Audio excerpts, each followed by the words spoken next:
వేదిక పైన మా గురువు హరగోపాల్ సారు, చంద్రకుమార్ గారు, ఇతర బాధ్యులు విమలక్క, భగవంత్ రెడ్డి సారు, పౌరులారా, స్వాతంత్రం వచ్చిన తర్వాత ఒక 20 సంవత్సరాలు ప్రజలు ఆగిండ్రు. 40 ఏళ్ళలో స్వాతంత్రం వస్తే 60 ఏళ్ళ దాకా చూసిండ్రు. సమాజం మారుతుందేమో, అంబేద్కర్ గారు ఒక రాజ్యాంగాన్ని ఇచ్చిండ్రు, దాని ప్రకారంగా ప్రభుత్వం నడుచుకుంటే కొంత మార్పు వస్తుందేమో అని. కానీ ఏమీ రాలేదు. అప్పుడు ఇట్లా కాదు, ప్రభుత్వం మీద ఒత్తిడి తేవాల, రకరకాల పద్ధతిలో ఒత్తిడి తెచ్చి మనం ఈ సమస్యని బయట పెట్టాలని నక్సలైట్ ఉద్యమం ప్రారంభమైంది. 69 నుంచి ఇప్పటివరకు నా దగ్గర లెక్క ప్రకారంగా మొత్తం ఉమ్మడి ఆంధ్రప్రదేశ్, తెలంగాణలో 4200 మంది ఎన్కౌంటర్లో చనిపోయినారు. 4000. 69లో ప్రారంభమైంది ఈ ఎన్కౌంటర్ ప్రక్రియ. వెంగళరావు ఉండగా, వెంగళరావు టైంలో ఒక రాజకీయ సమస్యని, ఒక సామాజిక సమస్యని సామాజికంగా పరిష్కరించే అవసరం లేదు అని ఆయన ఎన్కౌంటర్ ప్రక్రియను ఎంచుకున్నాడు.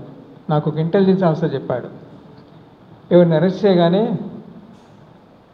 బీఓనా సార్ లేక ఏమో అంటే మేజిస్ట్రేట్ దగ్గర చూపెట్టాలా, బంప్ ఆఫ్ చేయాలా అని కోడ్ ఒకటి ఉంది. ఆ కోడ్లో ఒక బీఓ అని చెప్పేవాడట. బీఓ అని చెప్తే చంపే, బంప్ ఆఫ్ అంటే తీసేయి. ఈ పద్ధతి ఇట్లా ఈ చంపడం అంటే చట్టానికి వ్యతిరేకంగా చంపడం అనేది అప్పుడు స్టార్ట్ అయింది. సరే, బెంగాల్లో ముందు మొదలైంది, దాని తర్వాత అక్కడ స్టార్ట్ అయింది. క్రమక్రమంగా మార్పులు వస్తున్న కొద్దీ ప్రభుత్వాలన్నీ కూడా కొంచెం ఆలోచించారు.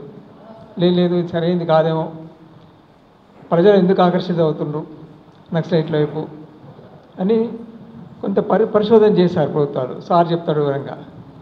ఎప్పుడో ఒక కమిటీని వేస్తున్నారు, ప్లానింగ్ కమిషన్ వాళ్ళే. దాంట్లో బాలగోపాల్ గారు ఉండేవాడు. అసలు సమస్య ఏంది, ఎట్లా పరిష్కరించాలి, ఎందుకు ప్రజలు నక్సలైట్ల పెద్ద ఆకర్షిత అవుతున్నారు, ఆ పార్టీ ఎందుకు ఇంతకాలంగా నడుస్తున్నది, ప్రాణాలు ఎందుకు ఇస్తున్నారు వాళ్ళు, పరిశీలించండి. వాళ్ళు చాలా విషయాలు చెప్పారు. ఆదివాసుల గురించి చెప్పారు, భూమి పంపకం గురించి చెప్పారు. అది రిపోర్ట్ బయటికి రాలేదు. దాని తర్వాత మళ్ళీ రాష్ట్ర ప్రభుత్వం కూడా కమిటీ వేసింది. సార్ వివరంగా తెలుసు. ఒక క్యాబినెట్ సబ్ కమిటీని, క్యాబినెట్లో ఉండే మంత్రుల కమిటీ వేసింది. ఆంధ్రప్రదేశ్లో నక్సలైట్, అదేమో మొత్తం దేశంలో పరిస్థితి, ఇదేమో ఆంధ్రప్రదేశ్లో ఏం చేద్దాం అనే విషయంలో ఒక కమిటీ వేసింది. ఏమీ లేదు. అయితే ఇట్లా ఉన్నప్పటికీ మనం ఇప్పుడు అమరులను మాట్లాడుతున్నాం. వీళ్ళంతా అంటే చనిపోయినారు. దీనివల్ల కొంత ప్రయోజనం జరిగింది. అంటే మనం లెక్కలు బేరీజ్ వేసుకుంటే ఇంతమంది చనిపోతే ఎంత వచ్చింది ప్రయోజనం అనేది కష్టమే. కానీ ఆదివాసీ చట్టాలు వచ్చాయి, ఎస్సీ ఎస్టీ చట్టం వచ్చింది, ఆదివాసులు కాని వాళ్ళు భూములు కొనడానికి వీల్లేదు, శంకరలింగం లాంటి వాళ్ళు రెసిడెన్షియల్ స్కూల్స్ పెట్టారు, ఐటీడీఏ పెట్టినారు, చాలా చట్టాలు వచ్చినాయి. ఈ చట్టాలను కూడా ఉద్యమాల వల్ల వచ్చాయి. ఈ ఉద్యమాలు ఎవరు, ఉద్యమాలు చనిపోయిన వాళ్ళు ఎవరు, వాళ్ళంతా కూడా వాళ్ళ సొంత లాభం కోసం కాదు, వాళ్ళ ఆశయం సారు ఇప్పుడు చెప్పినట్టుగా ఒక మంచి సమాజం కావాలా, ఒక ఆరోగ్యకరమైన సమాజం కావాలా, అసమానత లేని సమాజం కావాలా. బాలగోపాల్ గారు అయితే ఇంకా ముందుకు పోయి దాంట్లో చదువుకున్న యూత్ వాళ్ళని ఆర్గానిక్ యూత్ అన్నారు. ఈ చనిపోతున్న యువకులంతా కూడా ఆర్గానిక్ యూత్ అంటే సమాజం యొక్క ప్రయోగశాలలో ఒక వస్తువు తయారైనట్టుగా ఒక బ్రహ్మాండమైన మానవుడు తయారైండు. ఆ యూతే వీళ్ళంతా చెప్పినాడు ఆయన.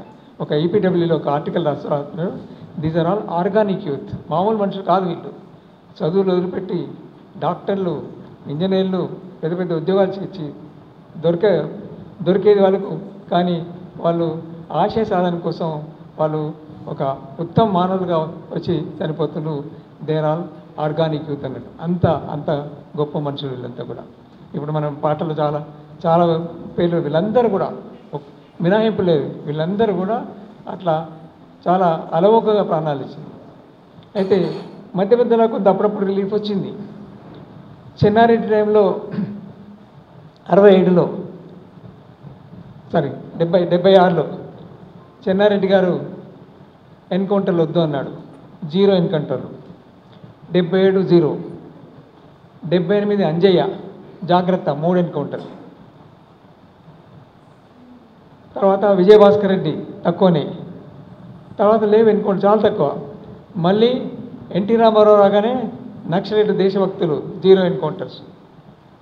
తర్వాత మళ్ళీ క్రమక్రమంగా మళ్ళీ జనార్దన్ రెడ్డి వచ్చిన తర్వాత ఎన్కౌంటర్లు విపరీతంగా పెరిగినాయి. అప్పటికే మెల్లమెల్లగా IMF వచ్చింది, ప్రపంచ బ్యాంక్ వచ్చింది. ఇటువంటి ఉద్యమాలు ఉంటే మా అప్పులు మీరు ఎట్లా కడతారు అని అన్నప్పుడు లేదు వీటిని అనుసవలసిందే. చంద్రబాబు నాయుడు వచ్చినప్పుడు ఇంకా చాలా పైకి పోయింది. చంద్రబాబు నాయుడు 5 సంవత్సరాల్లో, నా దగ్గర మొత్తం లెక్కలు, చంద్రబాబు నాయుడు 5 సంవత్సరాల్లో 1340 మందిని చంపినాడు. 5 సంవత్సరాల్లో 1340 ఎన్కౌంటర్స్. దాని తర్వాతనే అలిపిరిలో ఆయన మీద దాడి జరిగింది. ఇది అంటే హత్యలు చేయడం అనేది ప్రభుత్వమే చేస్తుంది. మేము ఎప్పుడు హరగోపాల్ గారు కానీ కన్నబరాని గారు మేము ఎప్పుడు పోలీసులు తప్పుపట్టలేదు. ఇది ప్రభుత్వ పాలసీ. ఇది ఎన్కౌంటర్లో చంపడం అనేది గవర్నమెంట్ పాలసీగా చేస్తుంది. గవర్నమెంట్ బియ్యం పంచాలని పాలసీ పెడుతుంది, భూములు ఇవ్వాలని పాలసీ పెడుతుంది. మనుషులు చంపండి అనే పాలసీ, ఇంత అన్యాయమైన పాలసీ. కాబట్టి మేము ఎప్పుడు ప్రభుత్వాన్ని తప్పుపట్టినాం. అంటే చంపడానికి పారితోషికాలు ఇచ్చారు. మీకు తెలిసే ఉంటుంది. చంద్రబాబు నాయుడు టైంలో ఆక్సిజన్ ప్రమోషన్స్ 3 ఎన్కౌంటర్లు చేస్తే ఒక ప్రమోషన్, 3 ఎన్కౌంటర్లు చేస్తే ఒక ప్రమోషన్. నిజామాబాద్ దగ్గర నిర్మల్లో మేము కలతో చూసిన సార్కి తెలుసో లేదో, ఒక వడ్డీ రోజులపై వాడు మధుసూదన్ అనే ఒక SI వాడు ఒక ఎన్కౌంటర్ చేస్తుండే, ఇంక రెండింటికి వచ్చి చూస్తున్నాడు. ఒక వడ్డీ రోజుల పిల్లవాడు చిన్న చిన్న దొంగతనాలు చేస్తాడు. వెనకటి సైకిల్ ఎత్తుకపోవడం, అట్లాగే కిటికీల నుంచి షర్ట్ ఎత్తుకపోవడం, అట్లాగే కట్టెబెట్టి షర్ట్ ఎత్తుకపోవడం, అట్లా దొంగతనం చేసే పిల్లవాడు 26 రోజులు పనిష్మెంట్తో జైలుకు పోతాడు. పోతే అక్కడ ఒక అడ్వకేట్ 1000 రూపాయలు తీసుకొని ఈ ఇన్స్పెక్టర్ చెప్పినట్టుగా ఆయన ఒక పాలేరు దగ్గర, మా దగ్గరే పనిచేసిన పాలేరు అబ్బాయి అని పిటిషన్ వేసి బయటికి తీసుకొచ్చి చంపేస్తారు ఆ పిల్లవాడిని. 13 ఏళ్ళ పిల్లవాడు. సార్ మీ దృష్టికి వచ్చిందో లేదు, చంపేసి క్లెయిమ్ చేసినాడు. ఏమని, నేను 2వ ఎన్కౌంటర్ చేసినా నేను ప్రమోషన్ లిస్ట్లో నా పేరు రావాలని చేసుకున్నాడు ఆయన, మసూద్ అనే ఇన్స్పెక్టర్. ఆ సమయంలో మేము మిస్సింగ్ కేసులో మేము తిరుగుతున్నాం. అప్పుడు ఒక కమిషన్ వేసింది, TLNT కమిషన్ని. 46 మంది ఈ రాష్ట్రంలో మిస్ అయిపోయినారు, బాడీలు కూడా దొరకలేదు. తిరుగుతున్నప్పుడు మాకు నిర్మల్లో ఈ సంఘటన దొరికింది. దీన్ని మేము పర్సూ చేసి చివరి చూస్తే ఇది కదా. దాన్ని మేము బార్ కౌన్సిల్కి, ఆల్ ఇండియా బార్ కౌన్సిల్ రాస్తే వాడి సర్టిఫికెట్ రద్దు చేసిండు. తర్వాత ఇప్పుడు ఆ మసూద్ అనే ఇన్స్పెక్టర్ జైల్లో ఉన్నాడు. మొదటి కేసు అది. అంటే ఇట్లా ప్రమోషన్ల కోసం మనుషులు చంపడం. ఎవరు చంపిస్తున్నారు? ప్రభుత్వమే చంపిస్తుంది. అట్లాగే డబ్బు కోసం చంద్రబాబు నాయుడు వచ్చిన తర్వాత ప్రతి జిల్లా ఎస్పీకి ఆ రోజుల్లోనే 50 లక్షల రూపాయలు ఇచ్చినారు. నా దగ్గర లెక్కలు ఉన్నాయి. ఏ ఎస్పీ దాన్ని స్పెషల్ ఫండ్ అంటారు. ఇన్ఫార్మర్స్ కోసం పెట్టే డబ్బులు. దానికి ఆడిట్ కూడా కాదు, ఊరికే వచ్చిన నోట్బుక్ పేరు మీద రాసి ఫైనాన్స్ డిపార్ట్మెంట్ పంపిస్తా. అంటే ఎంత అన్యాయంగా మనుషులు తప్పడం వీళ్ళు చేస్తున్నారు. ఇది పరిస్థితి. మరి దీని విషయంలో మనం నిరసించవలసిందే. సరిగా పోతే ఇప్పుడున్న పరిస్థితి ఇప్పుడు ఇంకా ఘోరం. ప్రకటించి చంపుతున్నా, నేను చంపుతాను, ఈ దేశ హోంమంత్రి నేను చంపుతాను అని ప్రకటిస్తున్నాడు. అది సార్ చెప్పాలి, రాజ్యాంగపరంగా అది మాట్లాడాల్సిన మాట కాదు. నిన్న కాక మొన్న నిజామాబాద్లో కూడా మాట్లాడుతుంది. నిన్ననే నిజామాబాద్ మాట్లాడుతూ నేను ఖతం చేస్తా వీళ్ళని చంపేస్తా. ఇంతకాలంగా పాపం సారు హరగోపాల్ గారు ఇంత కృషి చేస్తున్నారు. చర్చలు చేయాలా, వాళ్ళు మాట్లాడుతూ అంటున్నారు. వాళ్ళు మాట్లాడతాని 4 సార్లు ఉత్తరాలు రాస్తున్నారు. అయినా ప్రభుత్వం స్పందించడం లేదు. కేంద్ర ప్రభుత్వంలో మాకున్న సమాచారం ప్రకారం ఏంటంటే అసలు ఈ హోంమంత్రి కానీ ప్రధానమంత్రి కానీ ఇక్కడ చాలా రిపోర్ట్స్ పోతున్నాయట. ఒక ఇంటెలిజెన్స్ ఆఫ్ నాతో చెప్పినాడు, పెద్ద ఫైళ్ళు ఇక్కడ పెద్ద ఫైల్ పెట్టినట్టే మీద ఆయన ముట్టుకోవడానికి కూడా ఏం లేదు. ఇట్లా అడుగుతున్నారు. చాలామంది ఉన్నారు, రిటైర్డ్ జస్టిస్ ఉన్నారు, ప్రొఫెసర్ ఉన్నారు, అందరు అడుగుతున్నారు చర్చలకు అలో చేయండి అంటే ఆయన ఆ ఫైల్ నా దగ్గర పంపేద్దని ఇన్స్ట్రక్షన్. ఇది పరిస్థితి. ఈ పరిస్థితిలో మరి మనం ఏం చేయాలా? ఇప్పుడున్న పరిస్థితి అంటే ఇదంతా ఇట్లా ఉంటే ఎన్కౌంటర్ బస్తర్లో చాలా అన్యాయమైన పరిస్థితి. ఒక మంచి రిపోర్టు, సిటిజన్స్ రిపోర్ట్ అని వచ్చింది.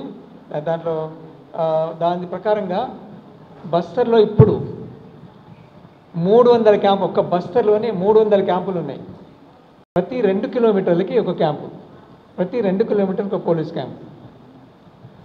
గ్రామం, కొన్ని ముఖ్యమైన గ్రామాల చుట్టూ, ఒక్కొక్క గ్రామం చుట్టూ 4 క్యాంపులు. అవన్నీ ఆదివాసుల గ్రామం. వాళ్ళు పండుగలు చేసుకోవడానికి వెళ్ళలేదు, వాళ్ళు మార్కెట్ పోవడానికి వెళ్ళలేదు. ఆదివాసులు ఏది కొనుక్కోవాలని దగ్గర ఉన్న మార్కెట్ పోయి రావాలా? వీళ్ళంతా ఆర్మీ. కనీసం లోకల్ పోలీస్ అన్న వీళ్ళకి ఆదివాసులను తెలుస్తుంది, కానీ వాళ్ళకు నక్సలైట్ ఎవరు? అంటే ప్రతి వాడు నక్సలైటే. ఇట్లా చాలామంది చంపుతున్నారు, ఇంకా చంపుతూనే ఉన్నారు. అది పరిస్థితి. ఈ ఆపరేషన్ కగార్ని ఆపాలని మనం అంతా డిమాండ్ చేస్తున్నాం. ఈ కగార్ అనే ఆపరేషన్ని ఆపాలా, దానికోసం పెద్ద ప్రజాఉద్యమం రావాలా. సరే, నక్సలైట్లు చర్చలు అంటున్నారు, కానీ అన్ఫార్చునేట్లీ వాళ్ళు మళ్ళీ అక్కడక్కడ కొన్ని సంఘటనలు చేస్తున్నారు. ఈ మధ్యలో 6 ఆదివాసులను చంపేస్తున్నారు వాళ్ళు కూడా. ఒకవైపు చర్చలు అంటూ ఆదివాసుల కోసమే మేము చర్చలకు వస్తున్నాం, ఎందుకంటే ఈ పోరాటంలో ఆదివాసులు చనిపోతున్నారు అంటూనే అన్ఫార్చునేట్లీ మరి పొరపాటో లేక వాళ్ళకి సమాచారం లేకనో మొన్న ఏటూరు నాగర్ దగ్గర 2 చంపినారు. దానికి మేము వివేచనం, ఒక టీచరు, ఆ టీచర్ తమ్ముడు అమ్మాయి కూడా ఏం తెలియదు, ఇన్ఫార్మర్ని చంపేస్తున్నారు. ఒక ఆదివాసీకి టీచర్ ఉద్యోగం ఎంత గొప్పదో మీకు ఊహించండి. టీచర్ ఉద్యోగం అంటే కలెక్టర్ లాంటి ఉద్యోగం ఒక ఆదివాసీకి. వాళ్ళకి ఏముంది, ఏం లేదు వాళ్ళకి. అటువంటి వ్యక్తిని ఒక 6 రోజుల క్రితం చంపేస్తున్నారు ఇన్ఫార్మర్ని. ఇటువంటివి మానుకోవాలని మేము హక్కుల సంఘంగా కోరుతున్నాం. తప్పకుండా చర్చలు జరపవలసిందే, దానికోసం మనం ఒత్తిడి చేయవలసిందే. అయితే ఇటువంటి పరిస్థితుల్లో అందరం ఏమంటున్నాం, మనం ఇదంతా కూడా వనరులను దోపిడీ కోసం చేస్తున్నాడు.